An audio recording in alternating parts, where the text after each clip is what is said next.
can come toward their seats. I'm sorry, apologize for that. I would really appreciate it. We will start.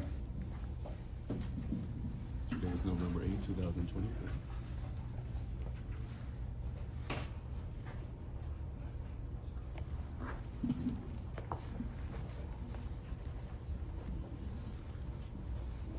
Good evening, everyone, again.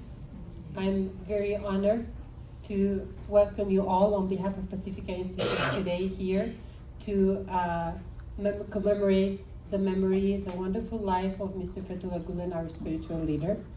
We gather here today to honor the life and legacy of Fethullah Gulen, a man whose profound influence has left an incredible mark on the lives of countless individuals around the world.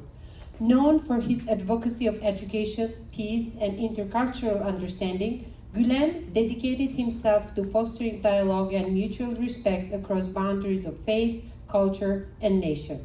His teachings, rooted in compassion and a vision of a more just and harmonious world, have inspired people from all walks of life to strive for greater empathy and moral integrity. Today, as we remember and celebrate his life, let us reflect on the values he championed and the powerful impact he had through his unwavering commitment to education, tolerance, and service to humanity. May his legacy continue to guide and inspire us to uphold these principles of our own lives and communities. We will start by inviting Mr. Hamza Bilgic to start with a wonderful recitation from the Holy Quran.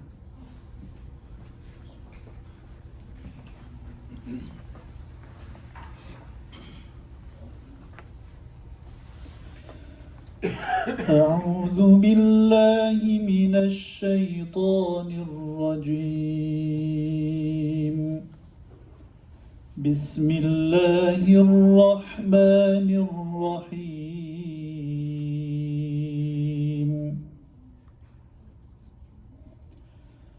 ولله ملك السماوات والأرض والله على كل شيء قدير إن في خلق السماوات والأرض واختلاف الليل والنهار لآيات لأولي الألباب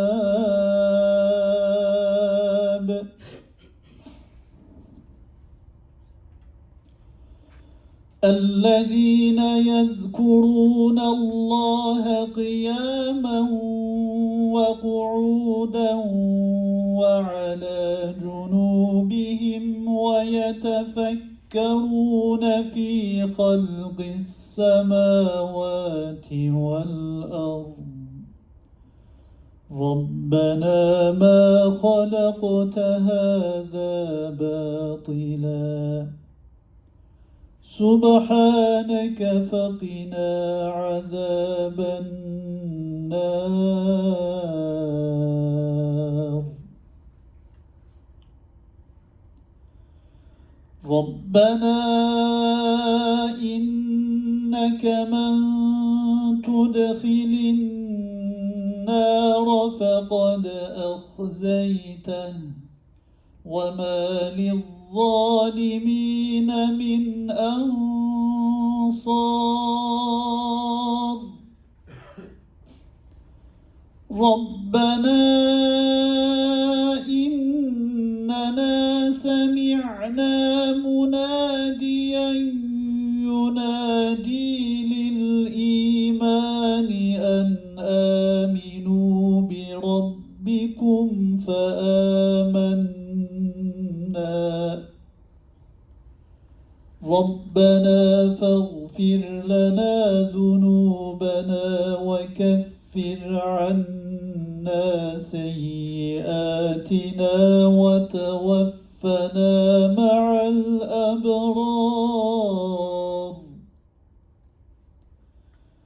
ربنا وآتنا ما وعدتنا على رسلك ولا تخزنا يوم يوم القيامة إنك لا تخلف الميعاد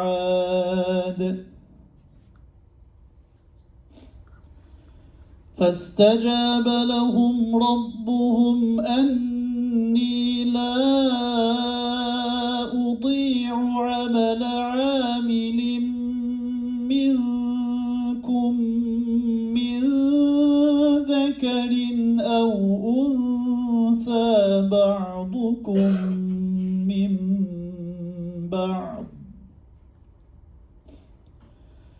فالذين هاجروا وأخرجوا من ديارهم وأوذوا في سبيلي وقاتلوا وقتلوا لأكفرن عنهم سيئاتهم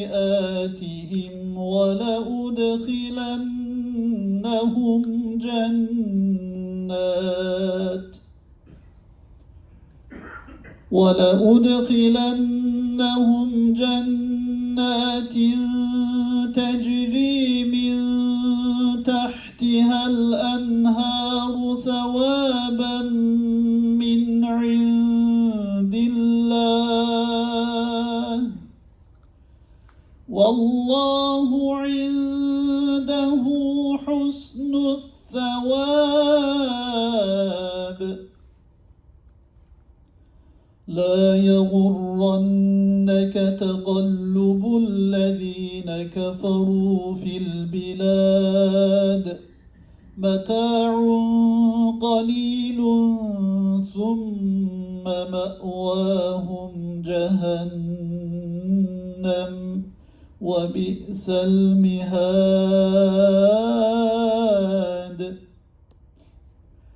لكن الذين اتقوا ربهم لهم جنات تجري من تحتها الأنهار خالدين فيها نزلا من عند الله وما عند الله خير للأبرار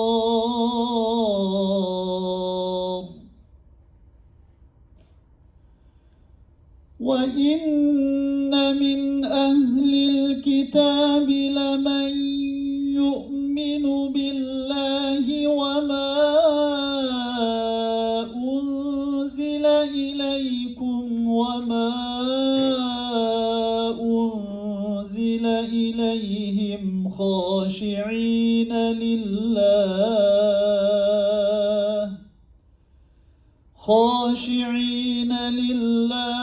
لا يشترون بآيات الله ثمنا قليلا أولئك لهم أجرهم عند ربهم إن الله سريع الحساب يا أيها الذين آمنوا اصبروا وصابروا ورابطوا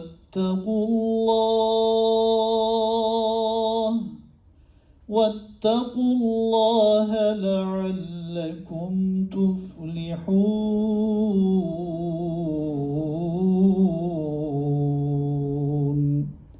صدق الله العظيم.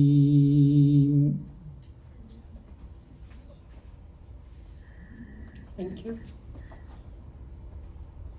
In the Hizmet community, we refer to Fethullah Gulen as Hoca Efendi, and it means the respectful teacher. So if it's okay with you, for throughout the night, I will refer to him as Hoca Efendi.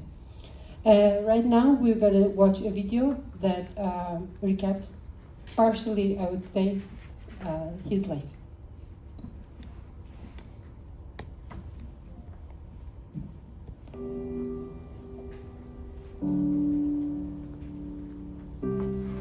Life is a journey in pursuit of the brightest stars. It is a treasure that some cherish yet squandered by others who go after fireflies. The direction we choose is ours alone to make. Fethullah Gulen, the Islamic scholar, author, and poet, chose to seek the stars, and so has passed his life continually seeking the brightest and leading the masses in that direction. Fethullah Gulen said, "Those who pursue high purposes and take action to accomplish them remain alive." His entire life stands as a powerful testimony of his words. Those who hold the holy grail of hope in their hands should fashion the hearts of generations with lofty goals and guide them to the paths leading to the fountain of revival. Guided by the Quran and the Prophet Muhammad's example, peace be upon him, Gulen urged tens of thousands to cherish this treasure of life, to live fully, and to breathe life into others, not to squander the precious gift they've been given. Throughout history, each scholar has drawn unique insights from the tradition, developing distinct approaches to engage with the world. Hizmet, serving God through serving humankind, became the guiding principle Gulen derived from the Prophet's heritage, a blueprint tailored to meet the needs of our age. Born in 1938 into a tumultuous world in a far corner of Turkey, Gulen grew up in a poor yet devout family, one filled with love and a commitment to spiritual excellence. Despite the harsh economic conditions and the political persecution faced by the faithful under the ruling regime, his family immersed themselves in Islamic knowledge and devotion. Deeply inspired by his parents' commitment to faith, and having been tutored by some of the notable religious scholars at the time, Gulen quickly emerged as an influential preacher with scholarly authority in Islamic sciences. In the 1960s and 70s, his heartfelt sermons, evocative of the time of the Prophet, drew a growing nationwide following. What truly set him apart, however, was his emphasis on education and dialogue. "We must wed the mind with the heart," Gulen said, encouraging scientific exploration of nature and the cosmos with a spirit of awe and wisdom, while also calling for self-discovery rooted in honest faith and practice. Gulen's efforts and compelling teaching gave rise to what is now known as Hizmet, a global educational movement whose volunteers have established hundreds of schools across the world. Through extensive outreach programs, Hizmet has connected with diverse communities of faith, culture, and race, demonstrating that peaceful coexistence is always possible despite our differences. In response to Gulen's emphasis on charitable work and economic solidarity, the movement actively works to alleviate poverty, particularly in underprivileged nations, by providing relief through hospitals, health clinics, and the construction of water wells. Gulen was famously known for his unwavering stance against violence, radicalism, and the exploitation of religion, especially Islam, for political gain. Despite his dedication to these values, he was perceived as a threat by the ruling elite of Turkey, who ultimately forced him into exile, never to return. Like many luminaries before him, Gulen faced repercussions for the ideals he championed. After a life of service dedicated to humanity, Gulen passed away in Pennsylvania, USA on October 20th, 2024. Despite spending his last 25 years in exile, his message of peaceful coexistence continued to thrive and gain acceptance worldwide. Following in the footsteps of scholarly giants of the past, he taught until his final days, fostering dialogue across different walks of life, between secular and religious communities, East and West, science and faith. Now on the path to the stars and having returned to the beloved, his legacy continues to inspire a commitment to peaceful coexistence and service to humanity, principles that resonate powerfully in today's polarized world.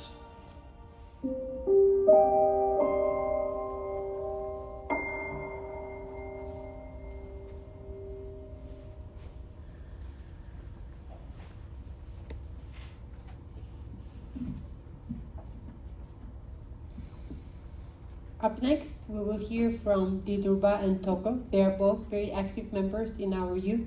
They will share with us some testimonials and why Hoca Efendi means a lot to them.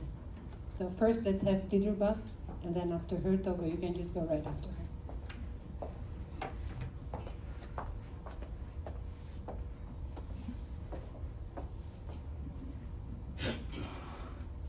Hello everyone, as said, my name is Dilruba. I'm in charge of helping facilitate activities for university students here in our amazing actual cultural building. We actually have a small part of our art display on the side if you guys haven't seen it already. It was inspired by Mr. Fethullah Gulen because he's kind of the person who taught a lot of our youth how to coincide with the clash we have between being a Turkish person and a Muslim and being born and raised in America. So if you'd like to check that out later, that's always there. I don't think I have to say a lot to any of you regarding the character that Mr. Gulen had, because I feel like you're all here because you know how impactful he was, how kind and compassionate he is. Instead, I'd just like to share my own personal story and how I got to know him. So, like many of the youth, I was actually born into the movement, and I didn't really know what it was because I didn't have a fancy story like my parents or many of the people who spoke today. I don't think that a lot of us appreciate what we have until it's gone, and I think that is very true for the youth within the movement. When Mr. Gulen first passed away, I didn't think the news would have affected me as much as it actually did. I thought that I would be upset and that upset would end and I would move on. But instead, I think the phrase my friend used is very valid for how I felt, which is that there was a crater left in my heart. Because he was present in my entire life, when he left, it felt like there was an emptiness and nothing could fill that hole. And I think that just goes to show how much people influence us and impact us, and we don't really understand that influence until they're no longer there. And you can no longer visit them when you go to the camp, or you can no longer ask him questions when you see him in person. Instead, now we're left with his videos, his lectures, and his books. I think that for me, Mr. Gulen represents everything that I know to be true today. So he was my first scholar. All of the knowledge I know about Islam has been taught by him. He's also my moral guide and ethical compass, because all of the morals I have derive from the Hizmet movement as well as Islam. And I actually think that everything that I value when it comes to who I am, the morals I hold, just come from him. So whether it's my emphasis on having a good education, whether it is being open to different experiences, meeting new people, understanding the actual facility of having dialogue and getting to know different people, building bridges, those are all things that have been taught to me by him. And I think for that I owe something that I can kind of never repay because he's now passed. But it's something that a lot of the youth, I think, now hold on to very strongly. I actually had the chance to attend the funeral, and I was there when he was being put 6 feet into the ground. And I think the only way to describe that experience would be bittersweet. It was incredibly sad and kind of just profound, but at the same time, it was so, I think, eye-opening to see the amount of people who showed up, whether it was people from the Hizmet movement or people who empathized with us or people who had gotten to know us. The amount of friends we had accumulated over the years was an incredible thing to witness. And even more so the youth. They have so many things to say about what the Hizmet movement stands for, what Mr. Gulen means to them. I was part of the social media team during the funeral processings, and we were supposed to film a lot of the youth and ask them, what is your experience having come here today? What does Mr. Gulen mean to you? And I kind of had a prejudice, which I shouldn't have because I'm part of the Hizmet movement. Prejudice are not things that we approve of. But I thought, what could a 12-year-old know about the Hizmet movement? Or what could an 18-year-old possibly have to say about a person they've never met before? But there were so many youth filled with tears talking about someone who they never met in person, never held a conversation with, and just talking about the impact that he had left on their lives. I think seeing that was the part that made me believe the Hizmet movement would continue and that it would flourish, and the youth would be playing a huge role in carrying on Mr. Gulen's message of diversity, equity, inclusion, and education, and reaching out to different people from different cultures and different backgrounds of faith. So thank you all for being here tonight. I'm just one representative of many. There's many people like me who are just so grateful to have gotten to know Mr. Gulen, have been inspired by his work, and I think that many of us had a wake-up call when he passed away. Many of us got to know him once he actually passed. We will get to know him once again through his books and his lectures and have a whole different relationship with him now that he's gone. But I think the youth are ready for action. They're ready to create change and leave the world a better place than they found it. So thank you.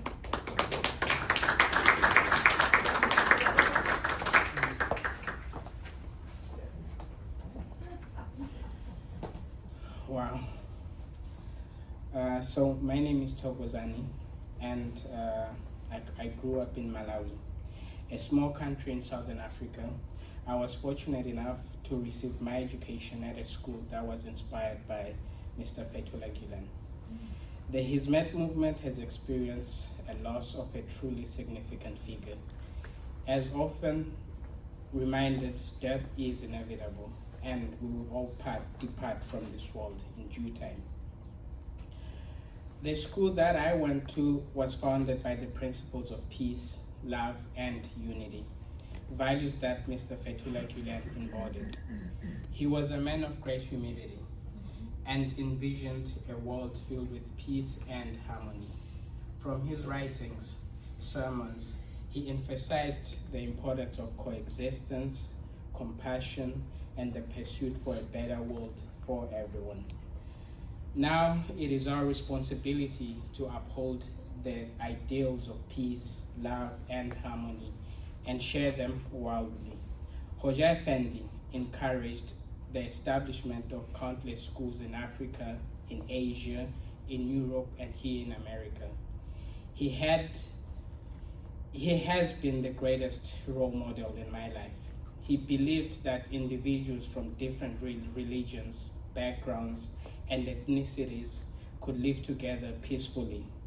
Hoja Effendi, as we affectionately called him, will be profoundly missed. But his legacy goes on in the lives that he touched.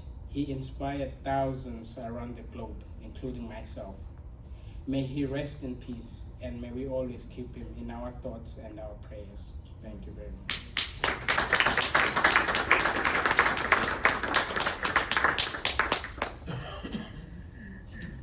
We have one more person to speak today.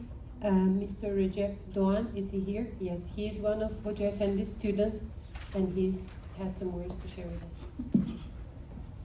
You can briefly introduce yourself.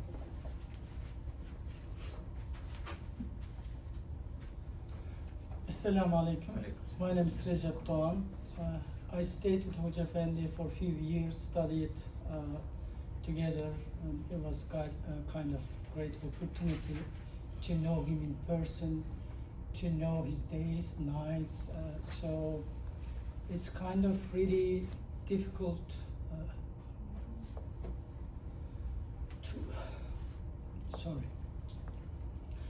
So I know him in person. It's beyond, like, I'm not sure how to say it. Everyone, I think, likes their mother, parents, children.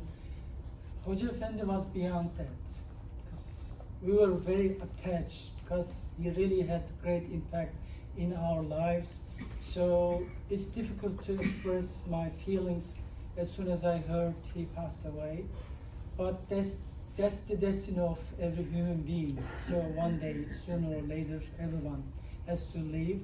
But what do you leave behind?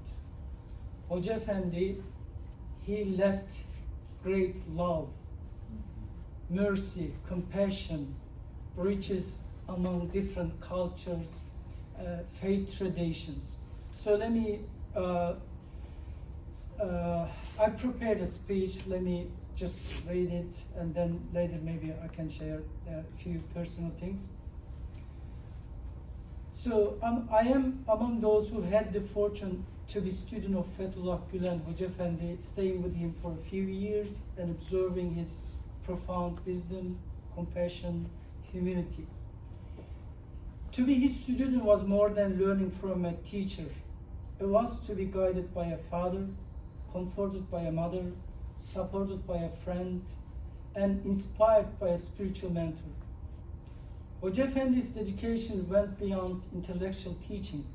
He poured his heart and soul into our well-being, focusing on both our physical and spiritual growth. Hoca Efendi dedicated his life to the happiness and wellness of others. He truly embodied the idea of living for others, sacrificing his own comfort, possessions, and even health to make a difference in the lives of people. Humble, gentle, and compassionate, he was a loving presence to everyone who met him. Through tears, prayers, and acts of compassion, he raised many generations with an emphasis on service to humanity. He taught us that our lives should be a means to connect with and support each other, regardless of our faith, cultures, and backgrounds. Hoca Efendi was a builder of bridges not just between individuals, but between entire communities and faith. He believed that love and understanding should transcend all divisions and separations.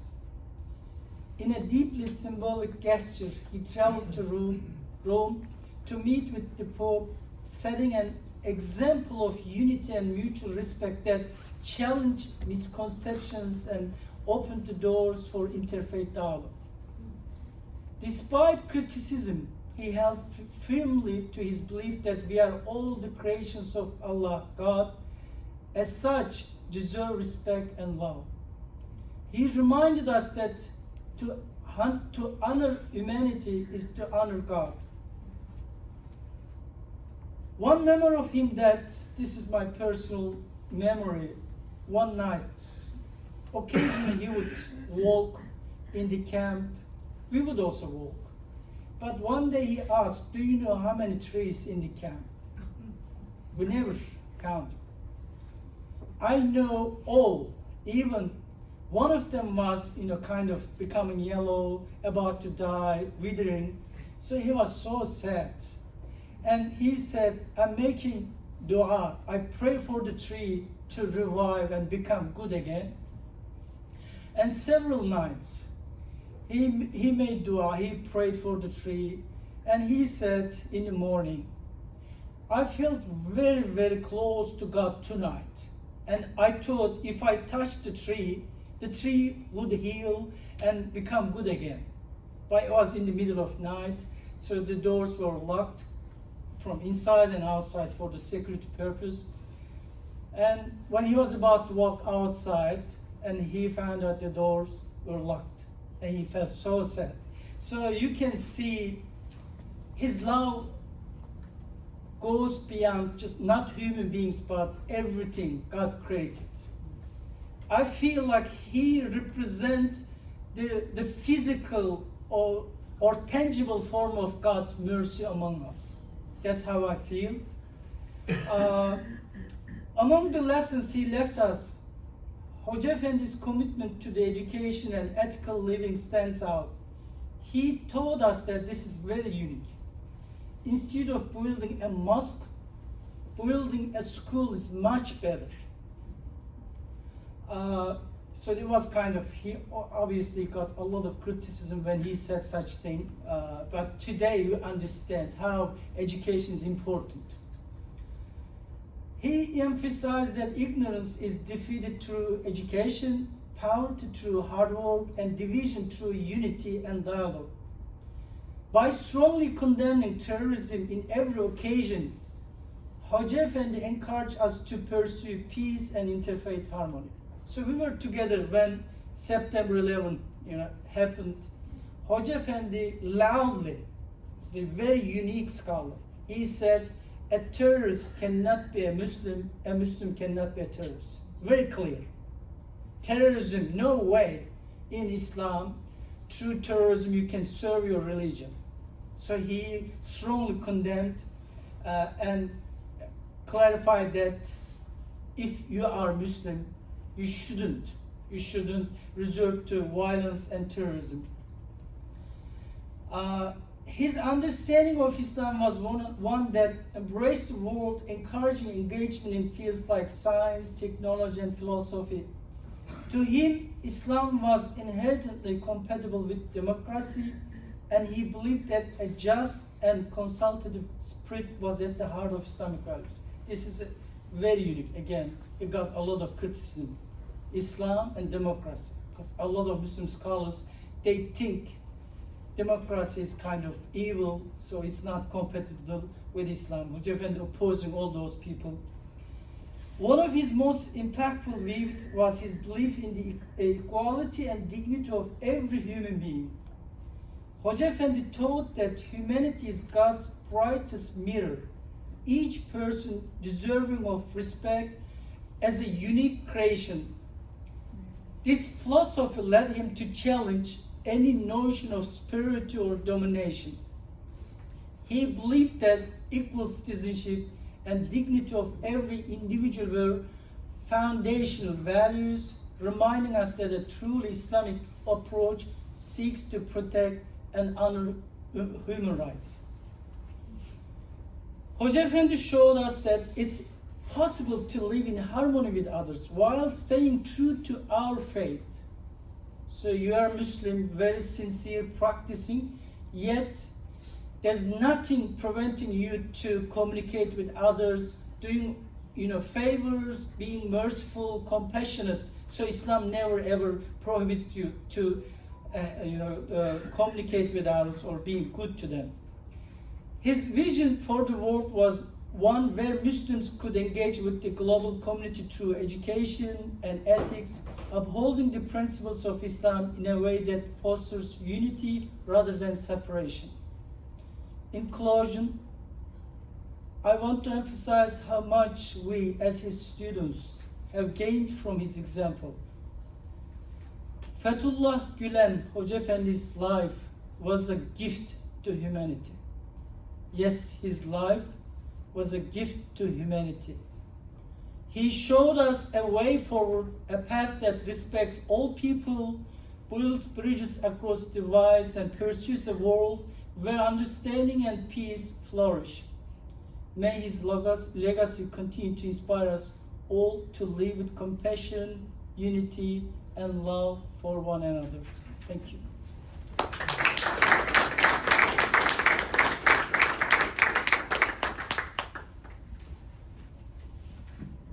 Hoca Efendi was known as the Hoca who cried, a man whose tears reflected his profound love for God and compassion for people he had never met. He once said, "Open your heart to everyone as much as you can. Let it be like an ocean. Become inspired with faith and love for humanity. Offer a hand to those in trouble and be concerned about everyone." Now we will have a video message from Dr. Richard Anderson. He is a professor emeritus at political science at UCLA.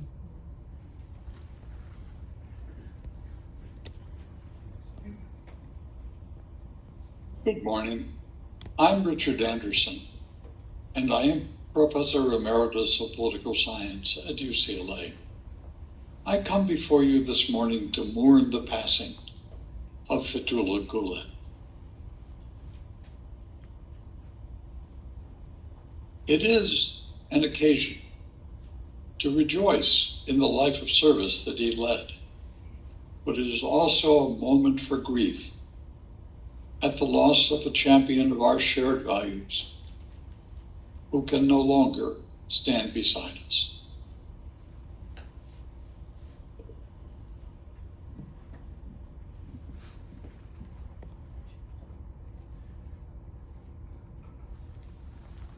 We have another video message from Father Alexei Smith. He is the interreligious officer of the Los Angeles Archdiocese and father of the St. Andrew Russian Greek Catholic Church. As the ecumenical and interreligious officer for the Roman Catholic Archdiocese of Los Angeles, I extend to the Turkish community here and beyond our profound sympathy upon the death of Fethullah Gulen. In 1999, in his paper entitled The Necessity of Interfaith Dialogue, presented at the Parliament of the World's Religions in Cape Town, he maintained that dialogue is a must, and that people, regardless of nation or political borders, have far more in common than they realize. I could not concur more. A year later, in his meeting with the late Pope John Paul II at the Vatican, Mr. Gulen presented a proposal to take firm steps to stop the conflict in the Middle East by a collaborative work there, a place that all three Abrahamic religions call holy. He wrote, "Our joint efforts directed at interreligious dialogue can do much to improve understanding and tolerance among people." Again, I could not concur more. The kinds of dialogue encouraged by Mr. Gulen were inclusive, open-ended, action-oriented, involving not only academics and religious leaders, but ordinary people as well, and lead to greater understanding.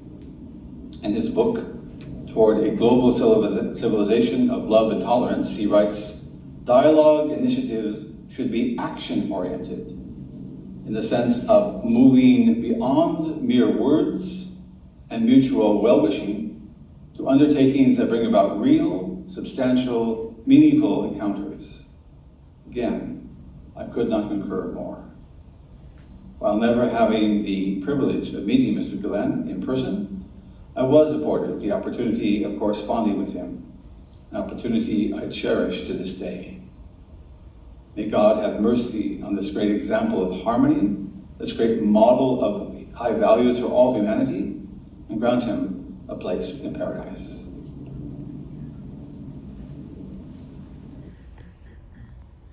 Thank you to both Dr. Anderson and Father Alexei. And now we will have some remarks from esteemed guests that we have here today. We are going to start with Mr. Daniel Skubik. If you can come over here.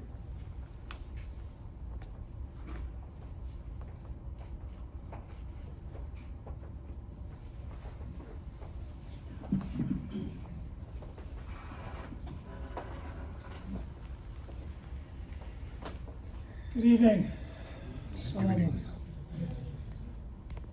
Prophet Isaiah writes, "The righteous one dies, and no one considers. The pious perish, no one takes it to heart. They've been taken from the evil to come. They shall find rest on their beds." But then they've left us behind. We face dark and terrible days ahead, and especially with Fethullah Gulen in the ground rather than beside us.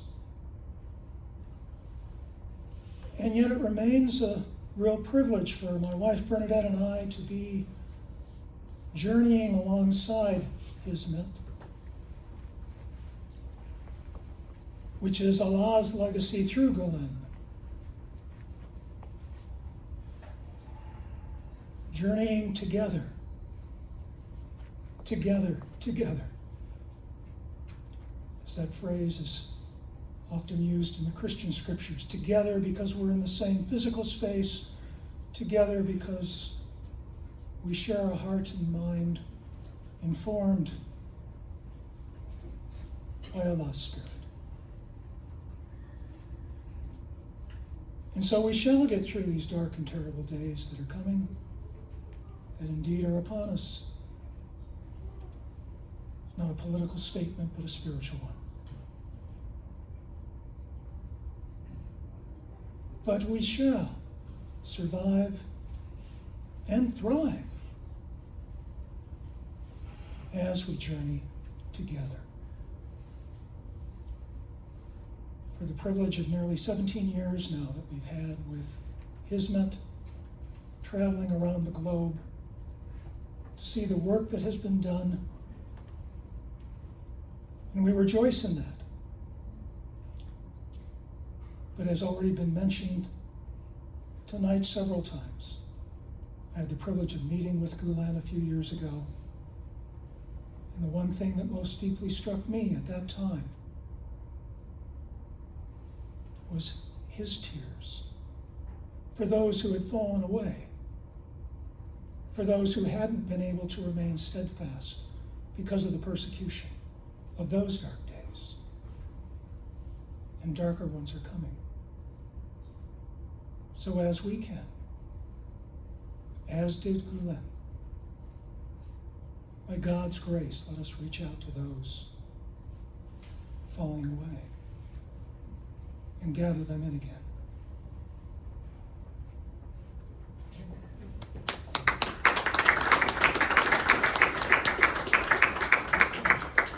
We'll now hear from Tom Thorkelson.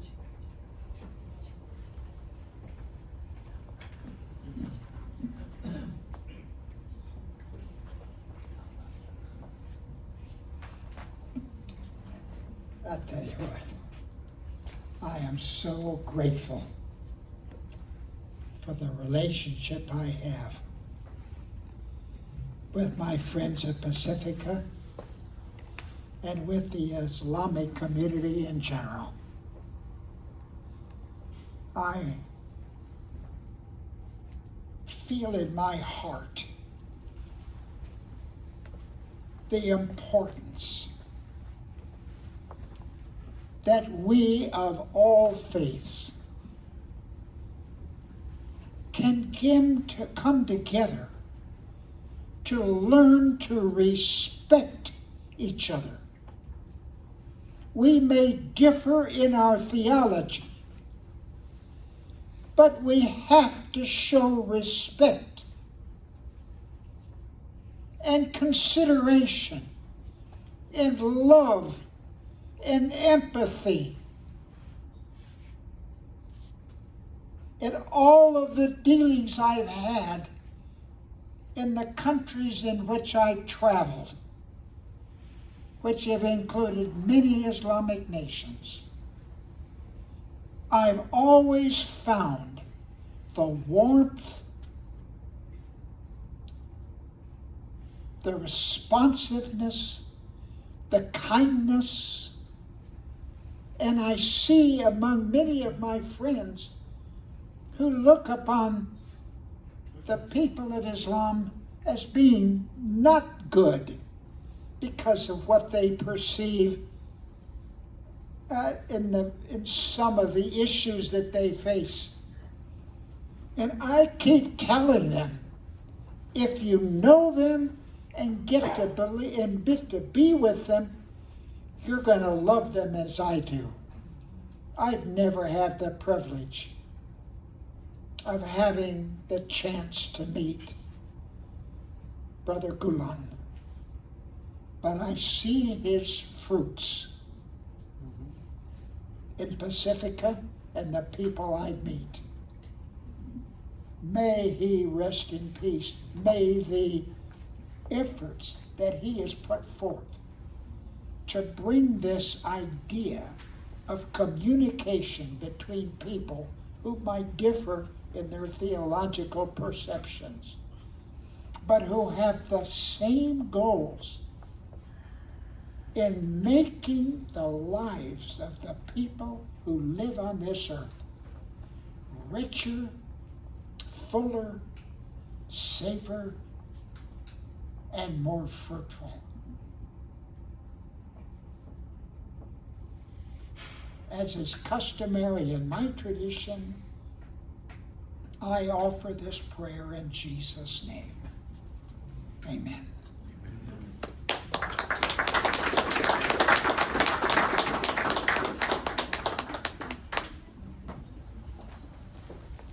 Now I invite Jennifer Dietz for some remarks.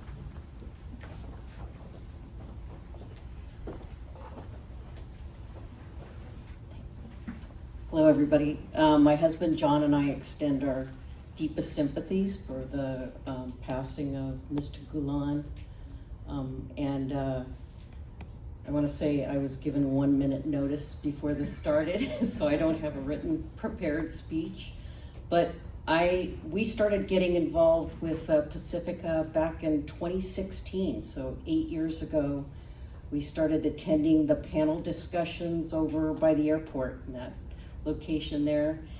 And I learned so much. I was so interested in the different discussions on Mary and the Bible and in the Quran, and then also especially the after discussions, after the panel. We broke into small groups and really got to know people, know many of you through that experience. And then we invited many people over to our house for Christmas gatherings and other monthly Thursday friendship dinners before COVID hit.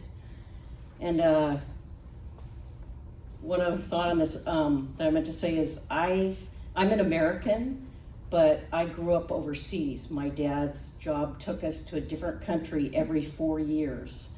And so I moved to a new country, not speak the language, have to learn, make more new friends. So I can really relate to all of you, to where you have, what you've experienced coming to the United States, and not necessarily because you wanted to be here. You'd rather be in Turkey. I wasn't sure where I wanted to be, but I didn't want to be in a new country every 4 years. So that, I think, gave me, that's part of my heart, is to share, to meet people from other countries and to welcome them into whatever country I'm in. And so it's been really a deep privilege to get to know you and to get to know about Mr. Gulen. We never had the opportunity to meet Mr. Gulen personally, but we've learned so much about him over the years, and then especially tonight we learned a lot. So it's been great to learn more about him tonight. And but in meeting everybody from the Hizmet community here, the many people that we've met, the one thing I've learned is we have so much in common. And as a Christian, I feel like I have so much in common. We have so many things that we can talk about and share, especially did I do that? The ideals. We worship the same God who we know loves us and who we're devoted to, and we share the same values that Mr. Gulen has led us, directed us in mutual love, service to mankind, love for God.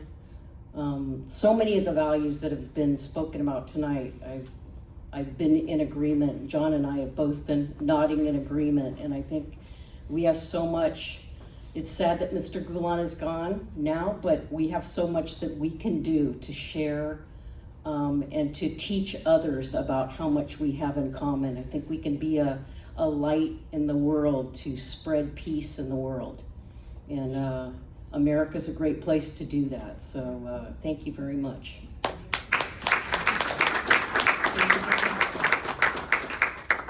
And now let's hear from Kelly Douglas.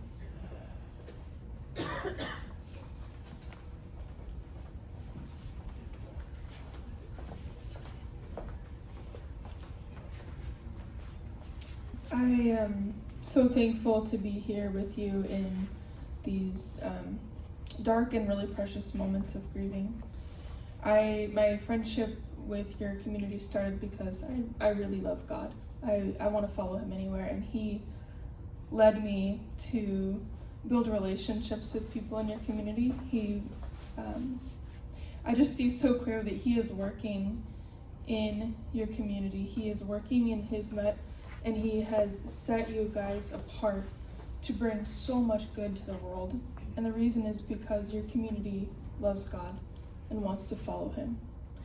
I, similarly to some of you who have spoken, have never met Fethullah Gulen, but I have seen so much of his character reflected in the lives of the Hizmet people that I know.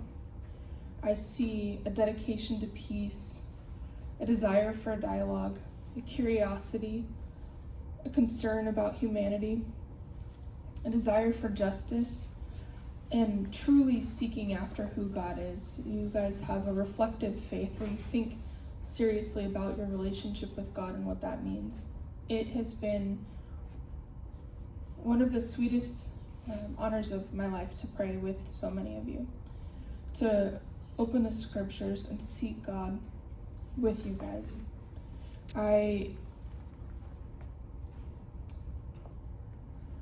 know that this time is, the grief is just gripping your hearts, and the loss is so big. And I imagine that it really rubs raw the amount of false accusations that you guys have had of you as a community, and especially of Mr. Gulen. And I know that the injustice that you guys have experienced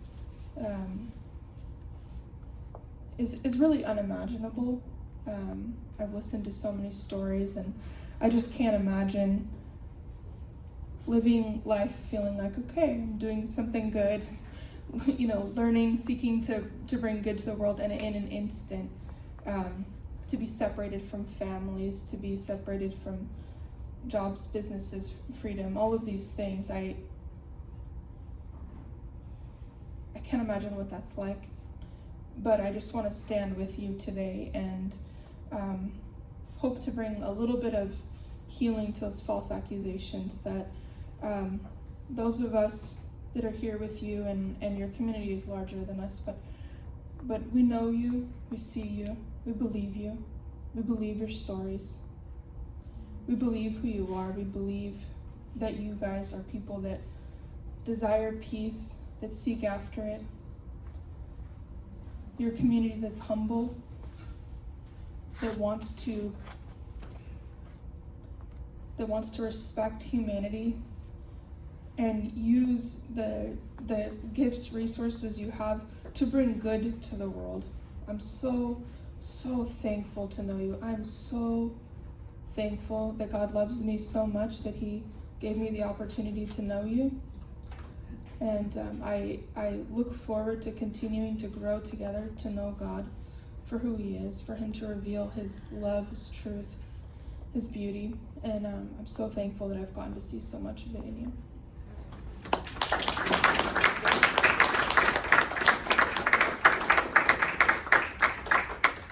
Next we have Dr. Nazir Khadja. Is he here?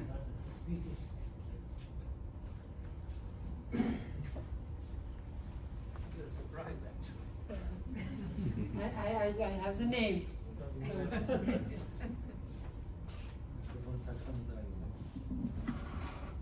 Thank you very much.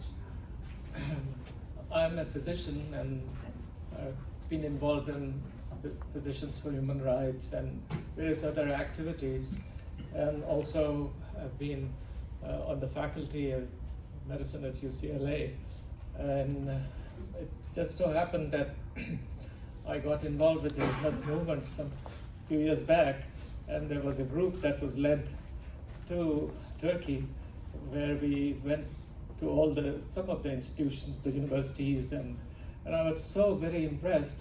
And when I came back in time for a faculty dinner, which UCLA has every year, and in which they award Educator of the Year. And it comes as a surprise. I was sitting, then my name was announced. So I went up and I said, I've just barely landed from some place where I have felt that, really speaking, the great service that is being rendered to people from the grassroots onwards is a model that we should share. And I shared the stories with them, and they were so very impressed with that. And after that, there were several people who went to Turkey and inspected. And then I had gone to my homeland, which is in Pakistan. There were schools in Pakistan, and I saw what was happening there. And actually, everybody talks about the need for reform in Islam, and I'm talking to the Muslims. And the Arabic word for reform is islah, and that is a very comprehensive word. it's a broad term that refers to a variety of movements and philosophies that seek to reconcile Islam with modernity. And I must tell you that I have not seen a working model except what the Hizmet people were doing. And I really feel a great loss that this movement is being, for various reasons, is being hindered. But I think his spirit is alive. The light he has lit will really, really shine forever, and it will give us the hope that we need. Thank you.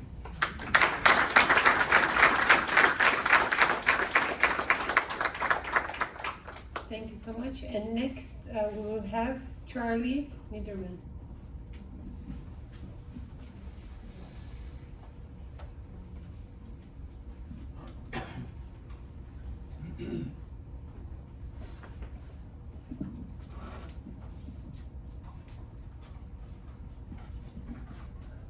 Thank you for inviting me to speak, even if it was on the usual short notice. First, it gives me an opportunity to thank the Hizmet movement for all the times that my wife and I have been invited to their events, to participate in their programs. We were even privileged to go to Turkey, a country where when you visit people, they give you a gift. And I think it started maybe 2004 at the Beverly Hills Hotel. Is there anybody here who was there? Okay. Is the year right? I'm probably eminently unqualified to talk about theology. I still struggle with my own Judaism, and that's still a work in progress for me. I know a little bit about the background of Hizmet, but what I respected most and seemed to fit so well with what I do believe was in the movement, and what has been so much preached by Gulen was that there is no difference between science and religion, that it's all learning. I look back on some of my friends in the Hizmet movement who have a PhD in physics and in Islam. I think he captured more than any religious leader I know what we need in the 21st century. I can't believe how much he'll be missed. I hope there's someone that can step forward with even half of what he had to offer, and I certainly wish that the Hizmet movement goes from strength to strength. Thank you.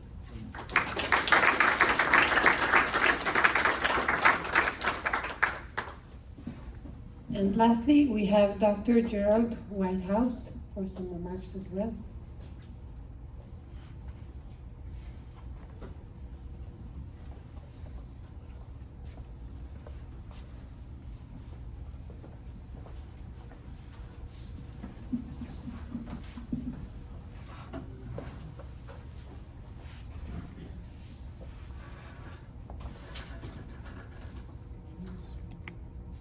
I appreciate all the words that have been said this evening, and I'm not sure that I can add anything particular, but simply my own personal testimony.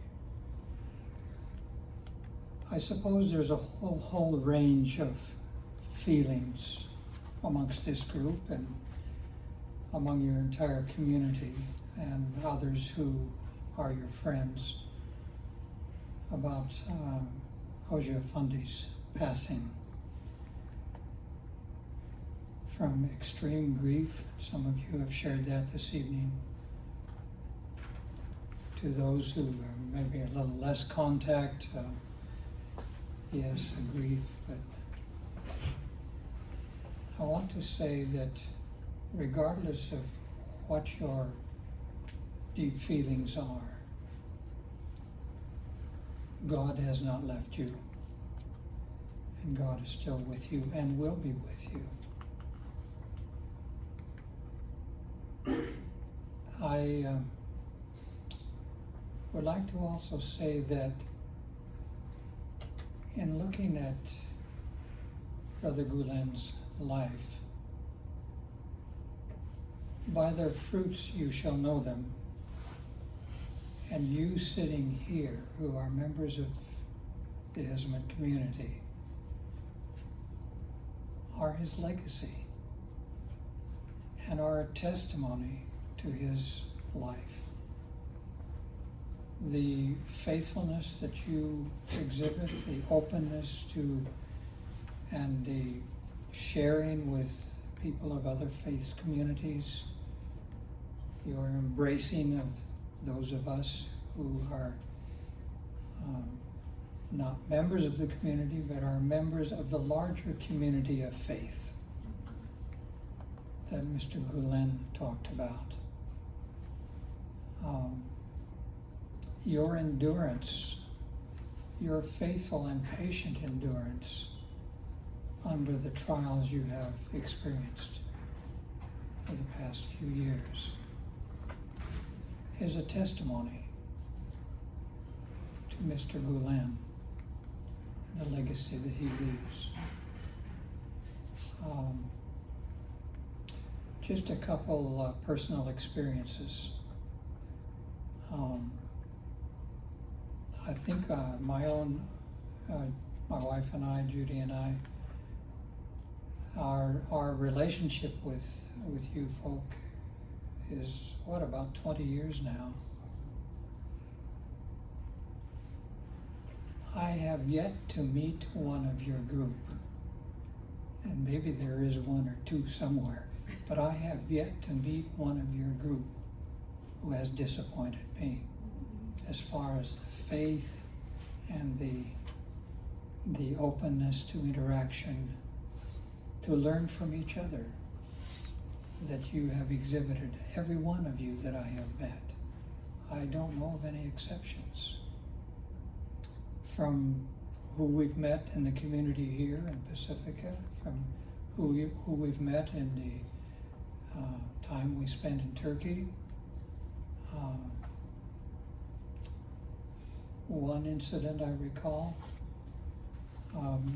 we stayed in a home. I think the man was an engineer in Nigde, and the next morning as we were leaving, it was mentioned that the wife's mother was in the hospital with a serious illness. So I said, as we were leaving their apartment, I said, "Do you mind if I pray for your mother?"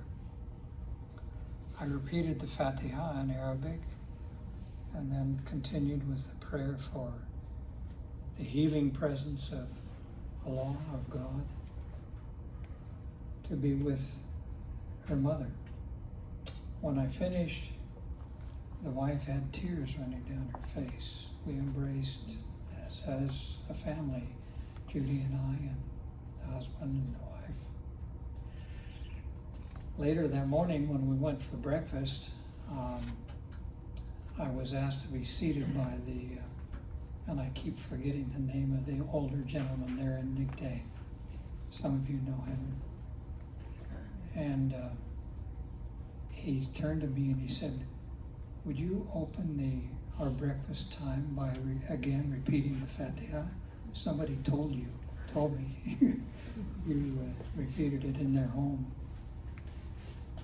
Experiences that I will remember and live for my lifetime, about the association and the interaction. Not just because we have commonalities, which we do, but because of the openness to learn from each other. I so much appreciate. When I meet with members of my faith community who don't know a single Muslim perhaps, and all kinds of attitudes, and I am grieved inside. And I just said, I wish you could meet some of my friends. I was in Kenya. I served as the world leader for the Seventh-day Adventist Church in relations with Muslim people for the last 15 years before I retired. So I traveled a lot and throughout the Muslim world, mainly working with people of our faith community to help them understand better relationships with the Islamic community. But I was in Nairobi, and a Kenyan colleague of mine actually I was riding around with him for various things. He said, I hope you don't mind, I need to drop by the school where my daughter is going to be going to school this coming year. I said, sure. So we looked at the dormitory, and then we met in the office. He had to pay some registration fees or something. I looked around the office and I looked at the gentleman managing the school, the head person, and I just quietly said, is this a Gulen school? Because there was no indication openly that it was, but and he just quietly said, yes, one of the top schools in Nairobi. So I've touched the international influence that this community has, which again is a legacy to Mr. Gulen. Maybe in closing, perhaps one of the most cherished experiences I've had was to actually meet with Hoja Fundi himself personally in Pennsylvania a few years ago. We spent the day there, attended the classes, and then we had about 20 minutes with him personally in the late afternoon. Of course, in that area of the complex where we toured where he is staying, where he slept, 2 very basic rooms by his bedside as a place where he knelt and prayed regularly for you and for his people, members of the community, and for others. A man a life of dedication to God and to service, education, as has already been mentioned. But as we had the interaction together, one of the first things I said to him, I said, Brother Gulen, I said, I can see on your face, on your body, you are carrying the suffering of your people. And I pray for you for strength, for courage, as you bear that burden. And then I shared a few thoughts with him about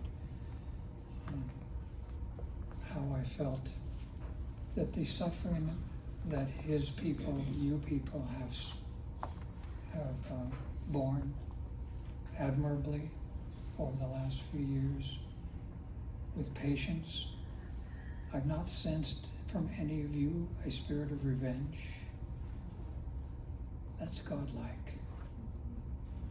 And I shared with him, I think that is not just a political battle that your community is involved in with certain leaders in Turkey, but it is part of a larger spiritual battle. And your people, through your patient endurance, have represented God admirably and represented Brother Gulen admirably, and that he should rest in peace with that understanding, even though he is grieved by the suffering. And then a little anecdote. I'm sitting, when we entered the large room there, of course we had our shoes off, and so I was just in my stocking feet, and he's standing at the end of the room there, And he immediately steps aside from the chair in the center of the room and he says, "Here, you sit here." I said, "No, that's your seat." He said, "No, you sit here." He sat off to the side as we interacted then. And after about 20 minutes, he looked at my feet and he said, "I think your feet are cold." And he said, "Here, take my slippers. I have worn Brother Gulen's slippers." At first I hesitated, but he insisted. And a high privilege. He actually insisted that I take them with me. I did not keep them, but I do carry a pen in my pocket with his name on it. And let's see, I had kind of a closing thought in mind, if I can remember it. But I cherish that interaction with him. A man of God, and you are people of God. I am one of the Ahl al-Kitab, as mentioned in one of the passages, who can learn from you, and if there's anything I can share, I'm happy to do so with you as well. I guess the closing thought I had in mind was, as someone else mentioned, we face the potential for some difficult days ahead. We feel that in our faith community, many of us. And I honestly feel that we must reach out to each other through difficult times to strengthen each other. You've had experience of difficulty that our community hasn't had, but will have at some point also. And we need to learn from each other, strengthen each other, hold each other's hand through these difficult times that we potentially will face over the next years. So God be with you and your community. Thank you for the privilege of being considered a part of your community.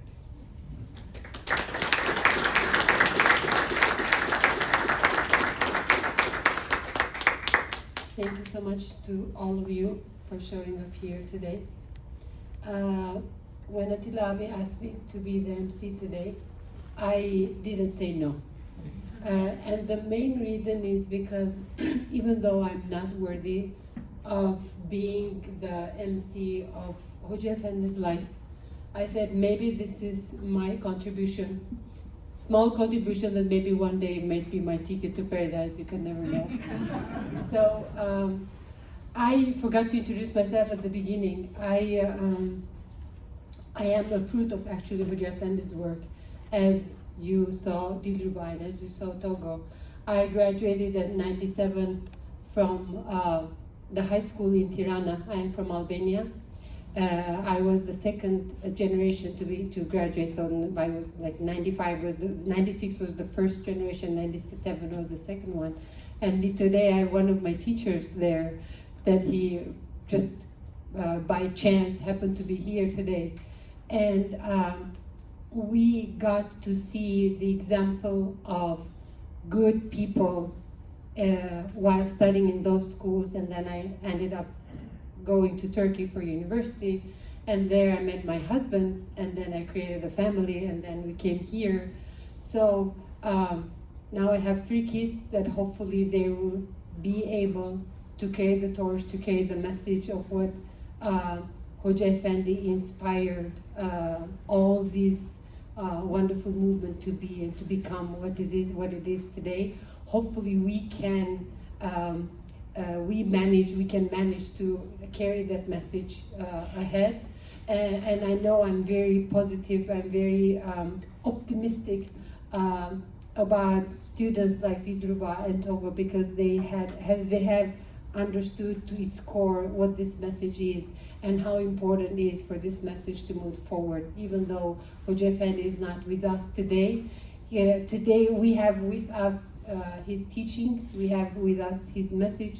I think he has left us with all the things that we need in order for us to move forward successfully, to be part of this society. So thank you so much again for being here, and have a wonderful rest of your night.